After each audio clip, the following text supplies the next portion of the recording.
Hello everyone, this is Professor Massey. Wanted to provide a video to show you what I do when I receive a paper from a student or a student group. So, as you know, when you open a paper, a document in Microsoft Word, it automatically defaults to the Home uh, tab.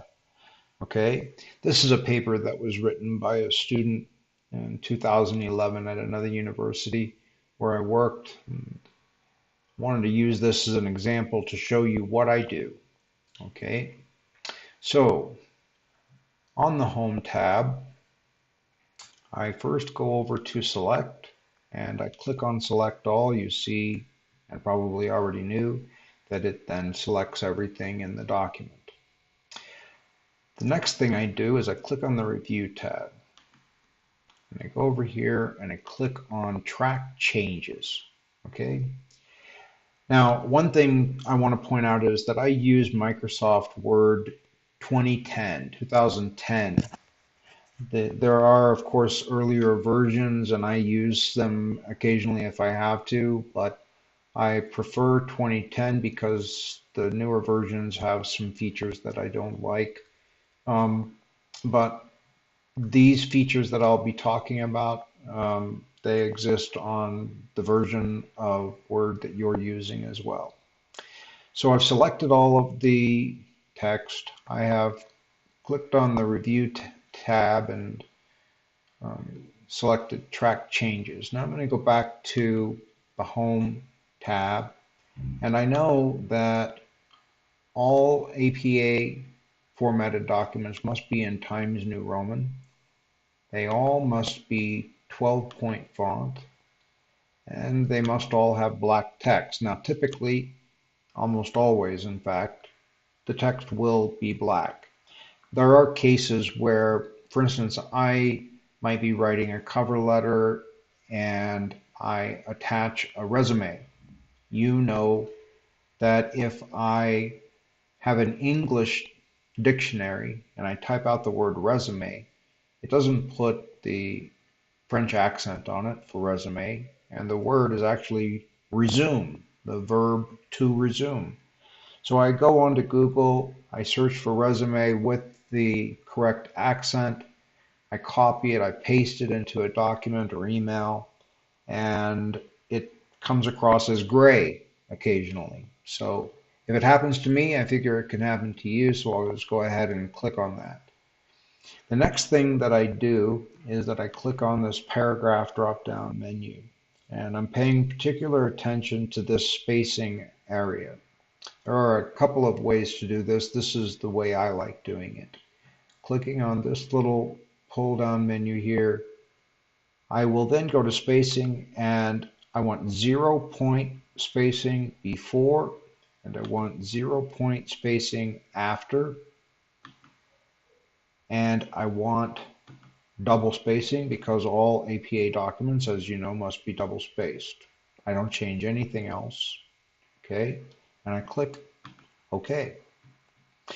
Now you see the things that you see when you get a paper back from me. And I have had students ask me, what does all of this mean? What is this? Well, I'll tell you what it means. And it's explained in everything that I just did. So I changed the paper, okay? And if we go back to review, I have clicked track changes. So it is tracking every change that I make, which also inserts this vertical line over here on the left-hand column. It includes what are called balloons in Word, Microsoft Word jargon. You can see that it set the font to Times New Roman, 12-point. Font color, text 1 is black. Changed the space after to 0-point and all to double.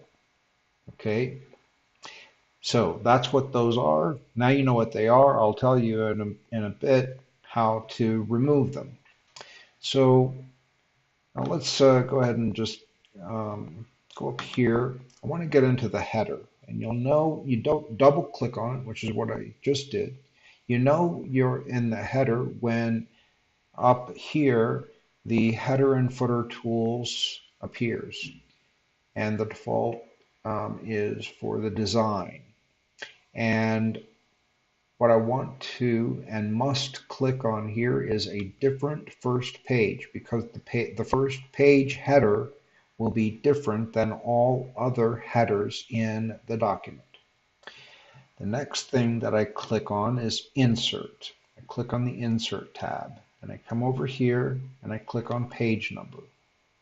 I hover over top of page, and this drop-down menu comes, and I select the first one, which is left alignment, okay?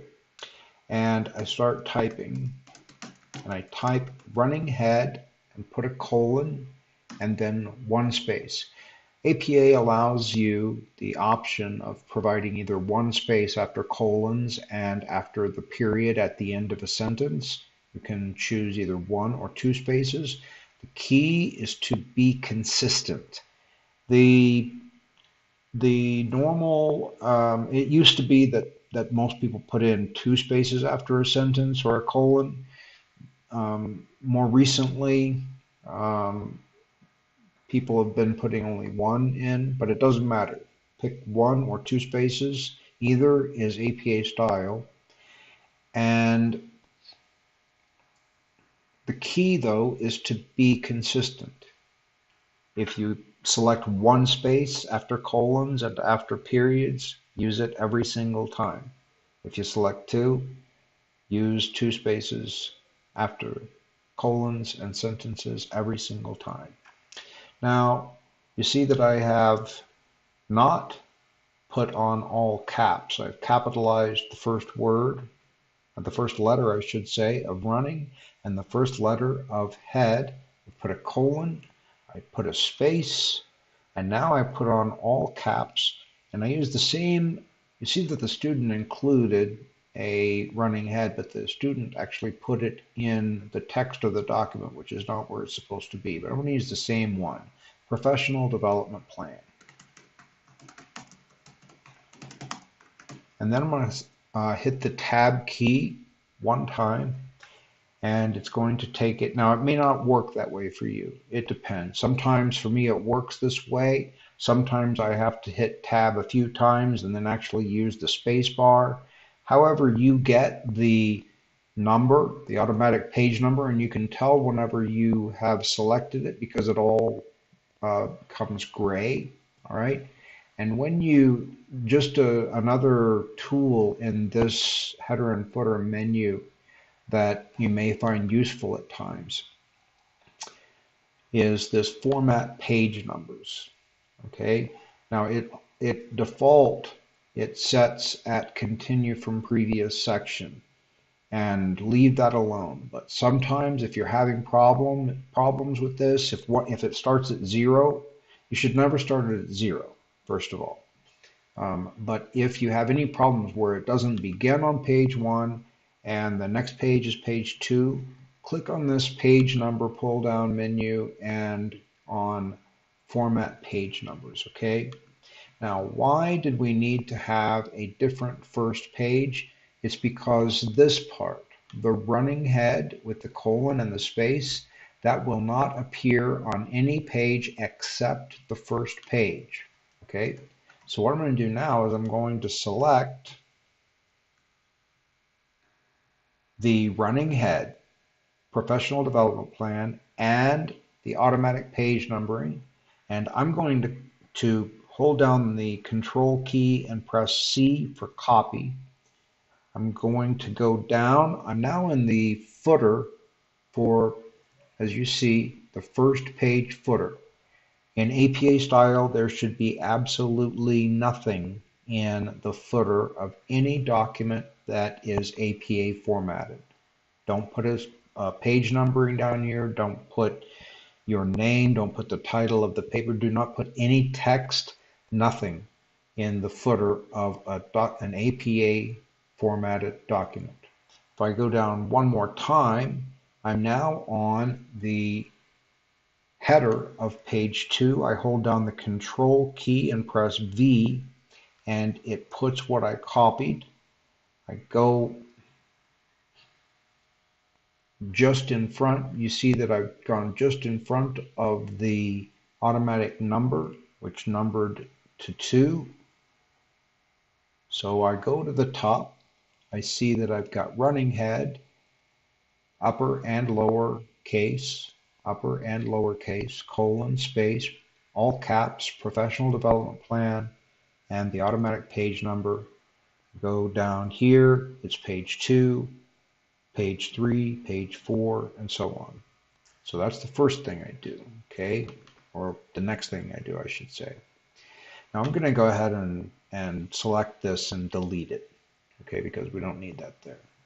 One thing, I don't know, in some universities, and if you are writing, there is a template probably for your what we call the penultimate document. It's either a master's thesis, a PhD dissertation, or whatever. And it says something like this. This was for a doctoral business administration, a DBA. And when it has this kind of formatting and required text, there'll be a place for you to put your professor's name. It's not required as far as I'm concerned for course projects, but if you do, why don't you go ahead and put my name correctly? I'm not Jeffrey Massey. I don't know anyone named Jeffrey Massey, so just make sure that that's correct, okay? So, I'm seeing a problem here. Okay, APA style requires that the title, first of all, APA style requires a title page. And a lot of students don't put a title page. They don't include a title page. A title page is important. It should include, at a minimum, the title of the paper. It should then, this material is from a template that the student needed for a DBA. You may have a template for your internship or something like that. And if there's a template and it says you got to include stuff, include it. For me, if it's a document for a class, all I ask for is the title of the paper on the title page, the class name and or number, and your name, and if you're a team, all of the team members' names, and the date that you wrote the paper. Okay? But we notice here that this is the title on the title page, and APA style requires that it be copied verbatim, which means, as you know, exactly as it appeared on that page. So I'm going to hold down the control key and hit V, and it put it over to the left margin. That's okay. I can select it, and I can go up here to alignment. And this is an important part of this paragraph feature as well. I'll show you something in just a minute. What I will show, well, first of all, though, let me talk about this. Something is missing here, and you may know what it is, and that is an introduction. This paper has no introduction. One thing about APA style is that, and let me show you something on APA style. So I often will refer you to the OWL at Purdue. OWL stands for Online Writing Lab at Purdue University. Okay, this page, and I will usually on your title page, if we go back, I will put a comment. To put a comment in a document, click on the review tab again, where I also saw the track changes and put that on, and I include a comment. And I'll say team or your name.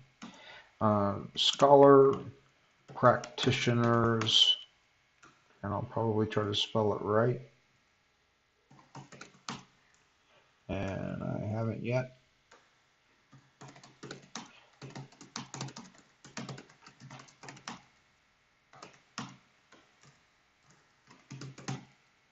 Okay, scholar practitioners around the world rely on the OWL at Purdue. Here it is. And then I will come here and I will copy that. I'll paste it here. And what I'm pasting is, if you go to the top of this page, you see the hierarchy. Research and citation, APA style, APA formatting and style guide. So this is the start or the first page, the home page, if you will, of APA style. And if you look over here on the left-hand column, there are all kinds of things, including a sample APA paper and so forth. All right. But what's important for me a lot of times is this. It's a magnifying glass. You've seen it on websites before. And I want to know about headings.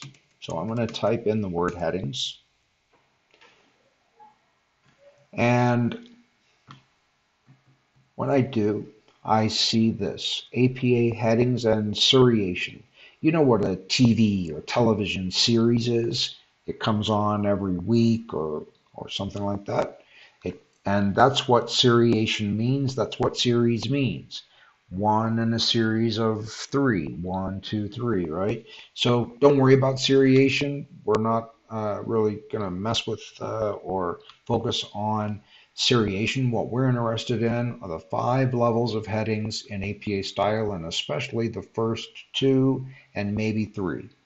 I don't think I've ever used the 4th or 5th levels of headings, and I would predict that you probably won't either. So know these first 3. You don't need to memorize them because you can always go back to the OWL at Purdue. If you ever forget, just go to Google and type in OWL at Purdue and you'll find it again. But I would recommend that you bookmark it because it is an excellent online resource for APA style, which is required at your university. So it's a good idea to always have it bookmarked. Okay. Now let's go back to this paper. Now the introduction is not here, and one thing about APA style, and you may have seen this in a paper that I have provided feedback on, is that APA style says do not include introduction as a heading because it is assumed that every paper will start with an introduction. But as we see in this paper, not every paper does begin with an introduction, does it? Regardless, never use the term introduction as a second level heading or a first level heading. So we know one other oddity about APA style. Okay, I've taken this and I've copied the title from the title page. Now it is verbatim. It is also a first level heading, and if we go back to the OWL, that means that it is centered, it's bold-faced, uppercase and lowercase, meaning that it's not in all caps. Very few things in APA style, if anything, I'm trying to think, only if it's an acronym or the title of a journal article or book or something like that in the references. Nothing else should be in all caps or all capital letters. But here's the curious part, and I honestly don't understand. I think the only people that probably know the answer to this question are the people that write the APA manual. But even though it says here that first level headings must be boldface, well, that's not true of the title. Do not bold face or bold print. Click back on the home. Do not make this bold print. Leave it alone. Okay. Now, I'm going to include a comment here. I don't know what I hit there, but let me click on review again.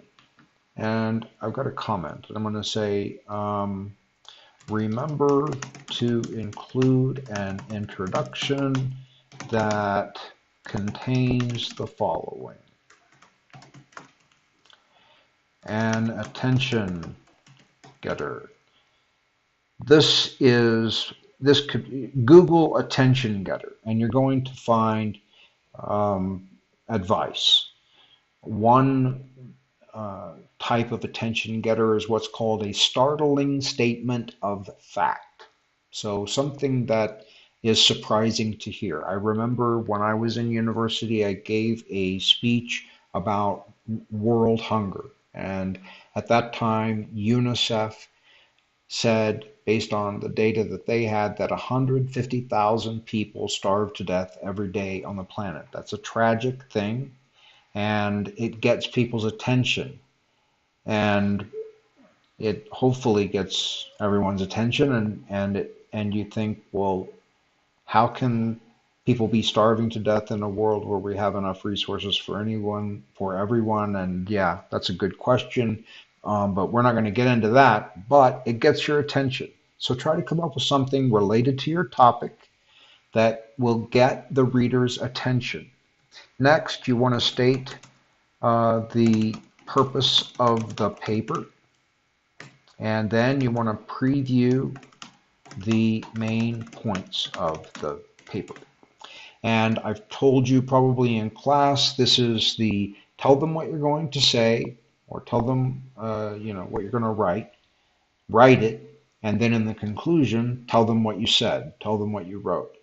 We learn through repetition. That's why you know the song, all the words to your favorite songs, and when you hear a new song, even if it's from your favorite artist, you don't know the words yet. You have to listen to it 20, 50 times before you know all the words, okay? So we learn through repetition, and remember that. Even in short papers of, say, 2 pages, 3 pages, include an introduction that tells people what to expect. All right? It works, I promise you. It makes your paper more organized when you write it this way.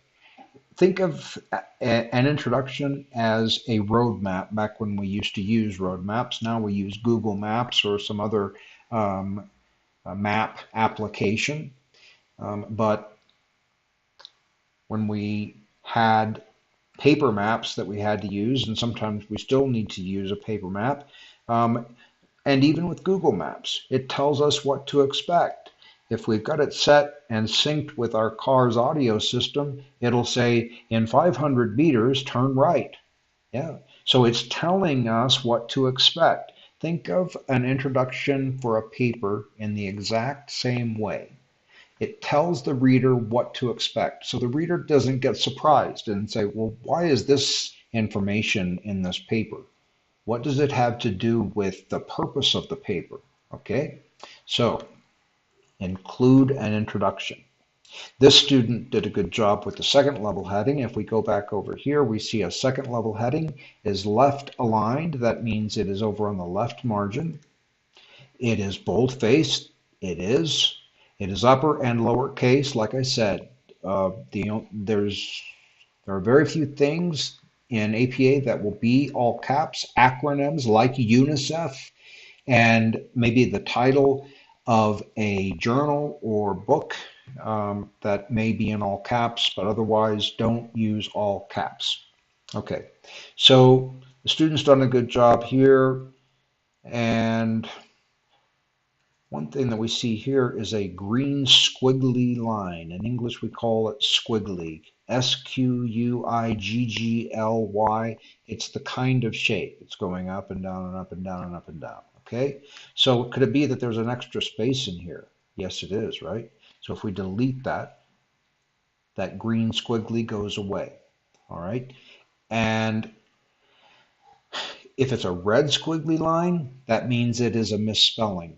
Always, after you write your paper and before you submit your paper to me or any other faculty member, remember that, by the way, you're writing it makes an impression on the reader, whether the reader is your teacher, your employer, or some other audience. Maybe you write a blog, or you become an academic, and like me, and you write journal articles.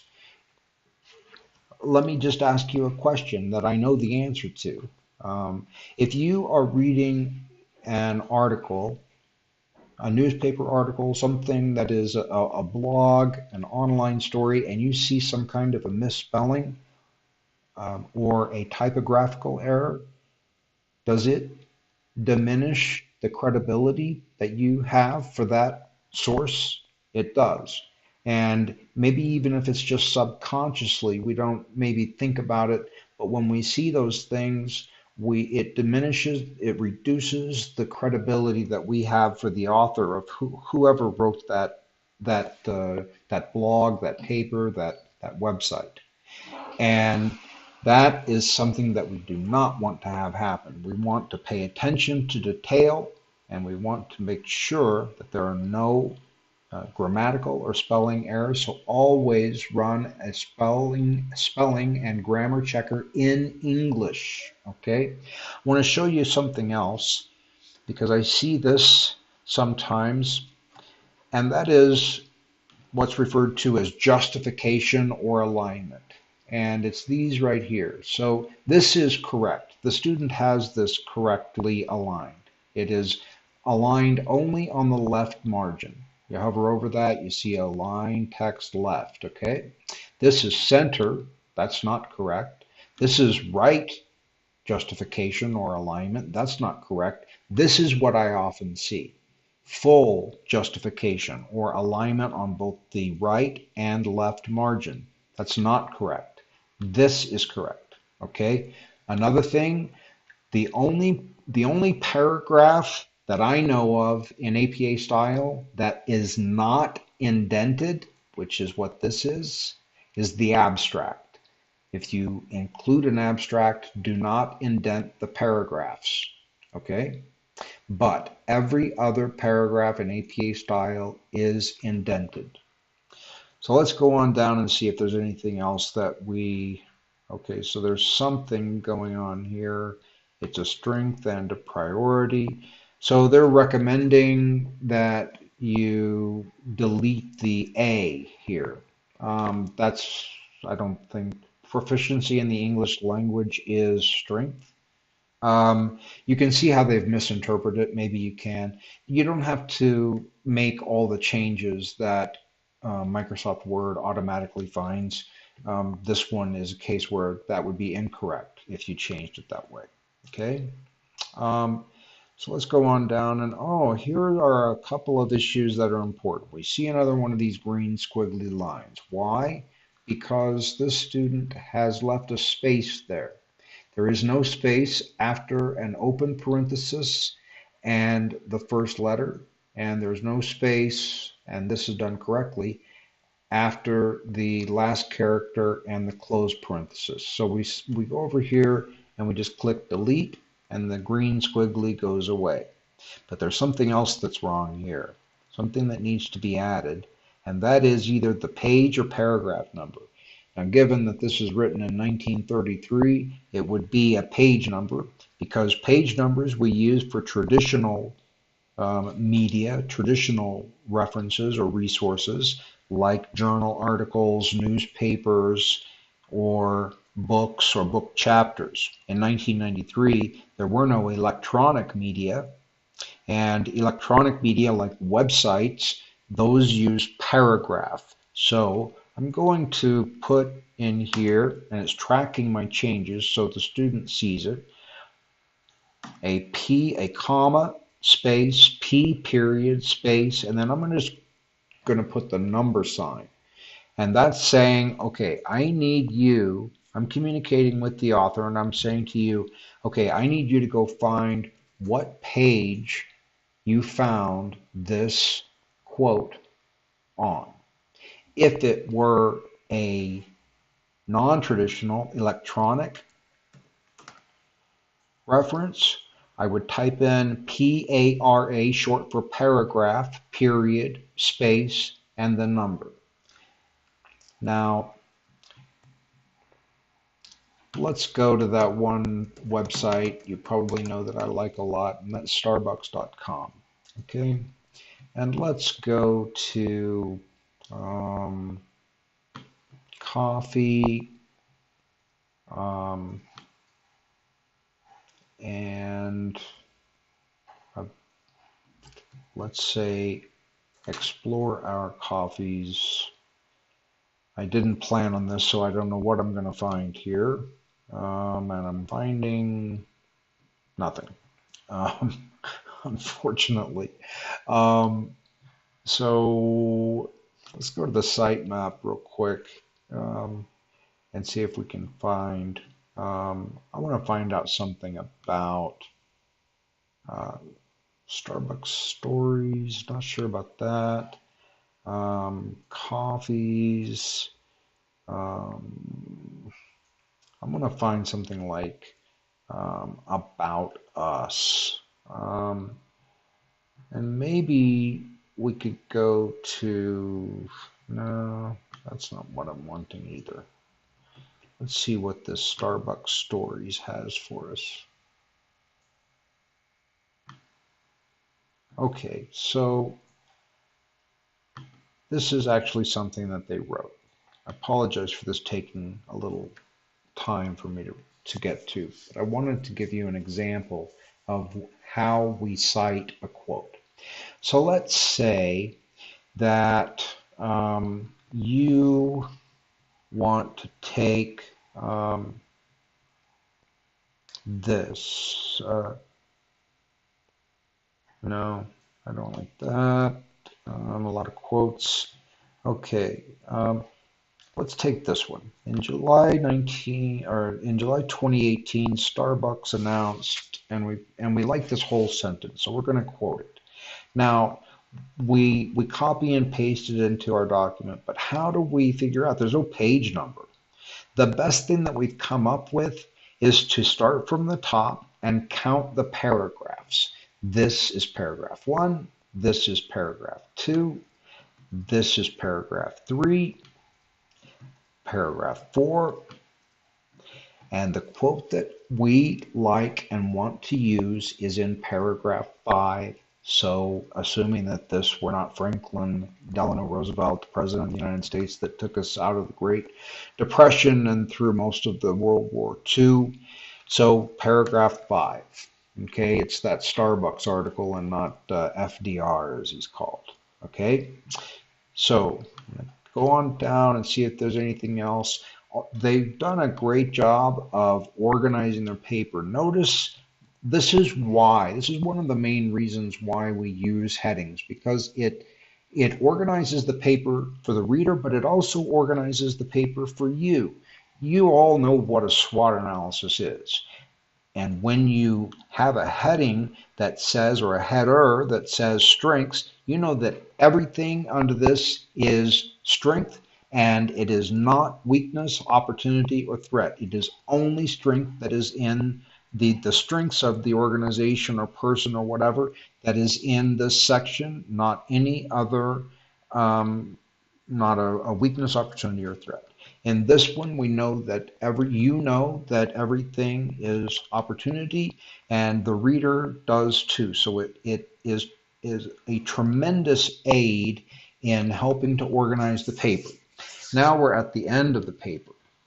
Something appears to be missing. Can you think of what it might be? I know that some of you have, and it is the conclusion.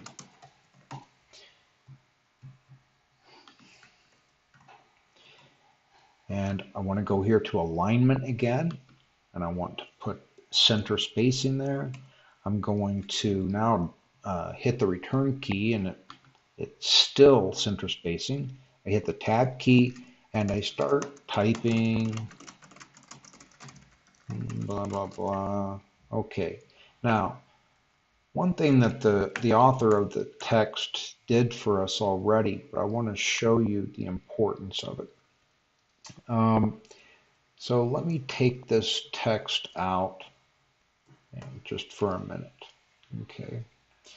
Now, let's see if I can get this done right. And now you see what just happened? The references came down a line because I did.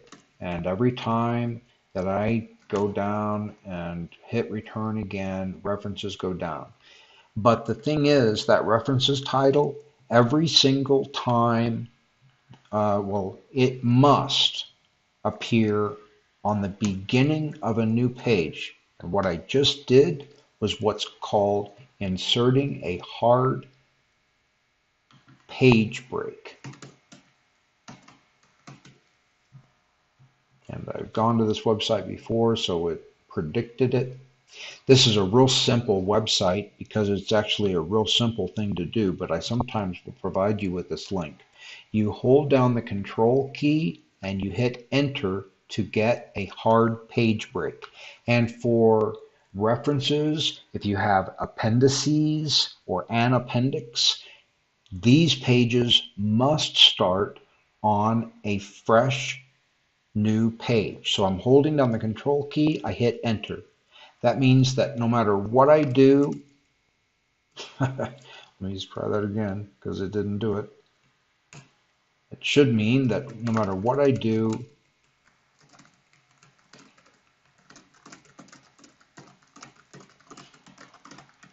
see if it does it the right way this time. It has put it at the top. Too many tops. Where did it go? It's like I don't even know where it went. Okay, it's down here somewhere. So I put in too many as it turns out. But that hopefully you won't have the problems that I just had doing that. But that's why we use the hard page break, and it is. I didn't know it for a long time myself. I learned it, and now I always use it. And when it works right, um, every time you, no matter what text you enter up here, references will always be on a fresh new page like it has to be. All right, the only other thing I really need to tell you is about references. So remember we went to this paragraph drop-down menu before and we set our spacing at 0 point before, 0 point after a line, and double spacing. There's one other place on this page, the only other place that I find that I need to make any changes from what the default settings are is this one, this special indentation, to indent, right? So this student has it right. It should be hanging. This is what none looks like. That's not correct. That's not APA style. This is what first line looks like.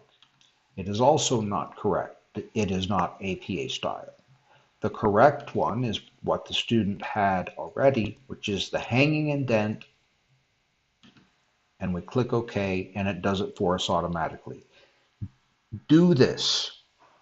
Set that to where it's done automatically. Don't create, let's put it back here to none, for example. And this is something I see students do sometimes. Then they go down here, and then you're getting all kinds of things messed up. And if you can even make it happen, okay, then you've got it. But you did this not by setting it automatically, but by indenting and all this stuff. Make life easy on yourself. Just go into paragraph and set this to hanging, not first line, hanging indent. It takes care of it for you. Okay? So that's what you need to know. Let me tell you one other thing, and this is important as well. Actually, two other things. First of all, let's look at page layout. Margins in APA style must be 1 inch top, bottom, left, right. Okay? I don't know what that is. That 3.2 centimeters or something like that. So it has to be. It's not optional. Okay. What, in my opinion, is a bit optional. APA style says that you should use 8.5 by 11. You probably know that's a style that size paper that is used in the United States and not anywhere else on the planet I've ever been. Everywhere else uses A4. So if you want to put it in an A4 or in letter size, they both end up with about the same number of words or characters on a page, so it doesn't matter. Okay, now you've got all this stuff on your paper and you want to clear it up, okay? And here's how you do that. Click on that Review tab again, and you see over here Changes. And you've got Previous and Next, and you can then go through all of them. Really, it's not necessary for you to do that for the changes that I make in a document. All that's necessary for you to do, don't click on this up here, but click on this drop-down menu, and all the way down at the bottom you see Accept All Changes in the document. When I click on this, it's going to do two things. One, all of this is going to disappear, not the comments, but all of the tracked changes. The second thing it's going to do is it's going to put everything in APA style. Okay, so you accept all of those changes and voila, your paper is in APA style. Now, should I do the same thing with comments? Should I just go to delete and then delete all the comments in the document? It depends on how you approach this, but here is my advice. I include these comments to provide you with advice and sometimes requirements. For instance, here I wrote that you must include an introduction. That's not an option. You must, okay? So here is my advice.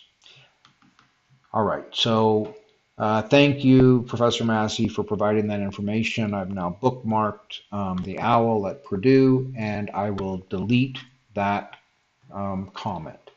I'll go up here and I'll click to find the next comment, and I see, I forgot to include an introduction. I include the introduction, and I'll go up here and click delete. Now notice what happened there. None of these is highlighted, and that means that there are no more comments in the document. So you can either go through and delete them one by one, or you can go through and respond to each one and then delete all of them at the same time at the end. But my strong advice is don't just go in, open up the document, and select a comment and click on delete all comments in the document, because you won't get the advantage of the feedback that I've provided for you, which, as you know by now, you must include in your papers. I surely hope that this has been helpful for you. I know it's been, a bit lengthy, but I wanted to provide a thorough explanation of what it is that I do and what you will see in a paper. And here is an added benefit. Now, the next time that you write a paper and you know that it has to be in APA style, what are you going to do? You're going to go here when you first start writing. And you're going to say, okay, I know that the paper needs to be in Times New Roman, and you set it in Times New Roman. You know that it's got to be 12-point font, you set it that way. This is automatically set at black, so you don't worry about that. And you go here, and you select 0-point spacing before a line, 0-point spacing after a line, and set double spacing throughout the entire document. So again, I surely hope that this has been a valuable use of your time and that the video is helpful for you. And I will see you either online, in class, or both. Sayonara and namaste.